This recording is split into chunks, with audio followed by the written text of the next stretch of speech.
I woke up this morning not angry, not hot, just aware. A normal morning, a student morning in France. Classes to attend, deadlines to meet, life already moving fast. Like every morning, I got ready, grabbed my bag, and stepped outside the city. Studying in a foreign country isn't just about school, it is about learning to exist in a place that doesn't move at your reading. I'm an English speaker studying in a French system. That means translating not just my words, my expectations, instructions, tune, and sometimes myself. Some days I understand everything, other days I smile and nod, while my brain spinning just to keep up. You constantly adopting in class, on the street, at administration offices, in conversation that move faster than your confidence. And still you showed up because giving up isn't part of your schedule. This morning, something small made me pause. Not a problem, not a drama, just a comment. Before you misunderstand, it didn't stay with me. I replied politely, smile, and move on because it made me think. On social media, you can talk about confidence, your presence, about power, but somehow the focus shifts from the message to the surface, from intention to a detail. This is what I'm noticing more and more. We don't always listen to what people are saying. We comment what we see, a flaw, a body, a choice, an imperfection. For me, it's easy to respond with humor. I'm grounded, I know who I am. But not everybody has that luxury. Some people are already tired, already doubting, already struggling quietly, especially students far away from home trying to survive and succeed at the same time. When you comment, even small ones, keep pointing at imperfection, they don't disappear, they accumulate. They sit in the mind during lectures, on the walk to school, late at night when everything finally goes quiet. I'm not here to blame anyone. I'm here to remind us that words shape spaces, and the internet is a space we all share. As a student, as a foreigner, as young people, learning in other language, I believe we can do better. Not by being silent, not by being perfect, but by being intentional. Before commenting, before judging, before redirecting the focus, remember there is a real person there, typing, learning, showing up.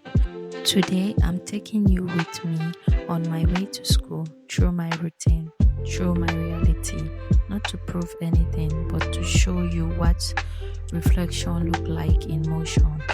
Some morning, I wake up exhausted, not just tired, but worn out, emotionally, physically. There are days when my body wants to rest and my mind wants silence. But then I remember what I carried. I remember my responsibilities, not as pressure, but as purpose. I remember what success meant to me, not just for myself, but for generation before me, who didn't always have choice, who sacrificed, endure, dream quietly. And for the generation after me, the ones who are watching even when I don't see them. I think about the life I want to change, the conversations I want to open, the space I want to create, and the softness I want to protect. That thought alone gets me out of bed, not with noise but with certainty. Because when life is connected to something bigger than you, you don't question the days you showed up, even tired, even unsure. You showed up because purpose doesn't wait for perfection. Some days doesn't begin with motivation, they begin with heaviness. Your body moves slowly, your thought lags behind, and the idea of starting feels bigger than the day itself. On this morning, I didn't search for excitement, I looked for meaning. I reminded myself not every day is about feeling good. Some days are about continuity. about doing what needs to be done even when no one is applauding. I think about why I started, not the image, not the outcome, the intention.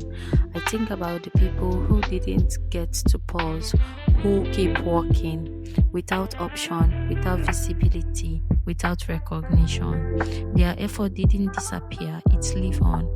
And then I think about those who will come after me, the people who will need proof that persistence is possible without becoming hard, that you can move forward without losing compassion, that you can be disciplined and still be human.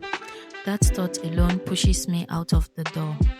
Not because the day is easy, but because it matters. And when you understand that, you stop negotiating with doubt. You don't wait to feel ready, you walk. You carry the tiredness like part of the journey, not as an obstacle. And slowly, step by step, the day opens. And it doesn't wait for permission, it doesn't pause for doubt, it simply unfolds with the possibility I can choose to meet. And those days I remind myself where I am. I walk towards a school that has existed long before me. Lycée Jean de Beauce has seen decades of students walk these same paths. Different phases, different languages, same question.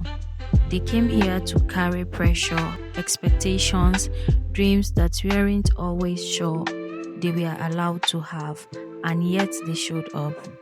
Chartres, a city built on layers, history stacked in stones, times move forward without erasing what came before.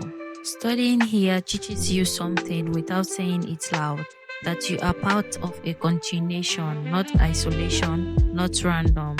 That your fatigue isn't weakness, it is evidence of your effort. When I feel tired emotionally or physically, I think about what about all the people who walked before me without shortcuts, and those who will walk after me need proof that it is possible to keep going, that when rest turns into resolve, I don't ask myself if I feel like going. I reminded why I must go.